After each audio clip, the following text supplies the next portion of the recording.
ہم سب کی زندگیوں میں کچھ ایسے لوگ ہوتے ہیں جن کی پرسنالٹی ٹائپ NDF ہوتی ہے، یعنی need for drama.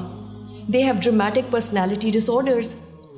Impulsive outspoken ہوتے ہیں، جس کی وجہ سے اکثر غلط وقت پر غلط بات کر جاتے ہیں. ان کی اکثر وکٹم مینٹالٹی ہوتی ہے. They are usually on an emotional roller coaster. ایسے لوگوں کو ڈرامہ کوئنز بھی کہا جاتا ہے. Wonder why? جی، کیونکہ یہ عادت اکثر عورتوں میں زیادہ پائی جاتی ہے. ہیونگ سیڈ دیٹ، کچھ مرد بھی NFD ہوتے ہیں. سائیکالوجسٹ ایسے لوگوں کے کچھ ٹریٹس بتاتے ہیں. مثال کے طور پہ یہ لوگ کبھی کبھی کچھ باتیں صرف اس لیے کرتے ہیں تاکہ وہ دیکھیں کہ دوسرے کیسے ریئیکٹ کرتے ہیں. ڈز اٹ رنگ بیلز؟ میں مر گئی تو آپ دوسری شادی کریں گے؟ Now, why would anybody ask that question? Then, such people love being the center of attention. ان کو اکثر سمجھ نہیں آتا کہ آخر یہ سب کچھ ان کے ساتھ ہی کیوں ہوتا ہے. پھر یہ کہنا، تم نہیں جانتی میں نے کتنا برداشت کیا، how much I have suffered.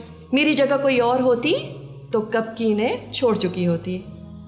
اللہ کسی دشمن کے ساتھ بھی ایسا نہ کرے جو میرے ساتھ ہو رہا ہے.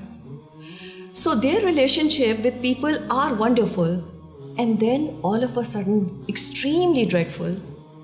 Their emotions shift rapidly. Split second میں نوکری چھوڑ دینا.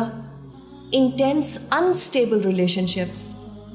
تو اگر آپ کو لگتا ہے کہ آپ میں NFD traits ہیں تو کیا کرنا چاہیے؟ اس بات کو پہلے سمجھنا کہ eventually you will push away people who love you, but they cannot deal with being pulled into your dramas. دوسری چیز، اپنے آپ سے پوچھیں کہ کیا یہ واقعی اتنی بڑی بات ہے جو ایک ڈرامے تک ایسکیلیٹ کر جائے؟ ہو سکتا ہے کہ واقعی ہو. تو ایسے موقع پر پھر سارا فوکس لوگوں سے ہٹ کر اللہ سبحانہ و تعالیٰ پر ہو جائے. حسبنا اللہ و نعم الوکیل. اللہ کافی ہے ہمارے لیے، وہ بہترین کارساز ہے. اپنے آپ کو اللہ کے حوالے کرنا اور تقدیر پر راضی رہنا، اللہ کو اپنا وکیل سمجھنا، اور پھر آف کورس ساتھ خود بھی کام کرنا ہے.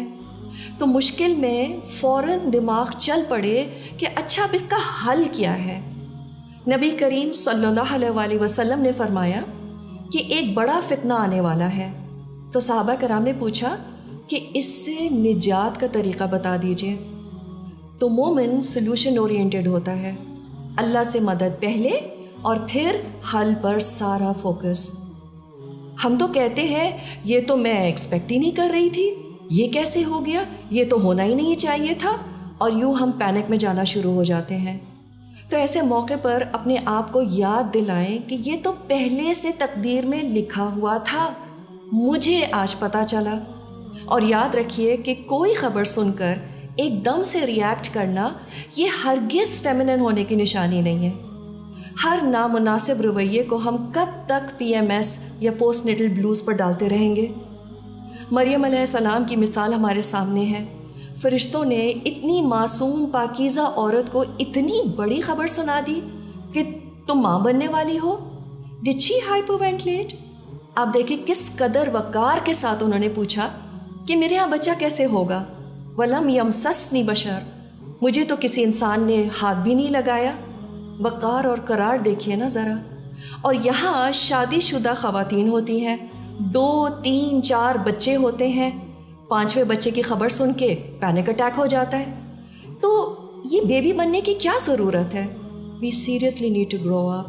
یہ عادت گناہ کبیرہ تو نہیں ہے، لیکن اس سے نجات ہمارے لیے بہت ضروری ہے. تو ہم نے یہ نہیں دیکھنا کہ ہم گراؤنڈ لیول سے کتنے اوپر آ گئے ہیں. ایک مسلمان ہر وقت کریکشن پروسیس میں زندگی گزارتا ہے. For us Muslims the sky is the limit, and we all are capable of creating an improved version of ourselves, and the only real limits are always self-imposed.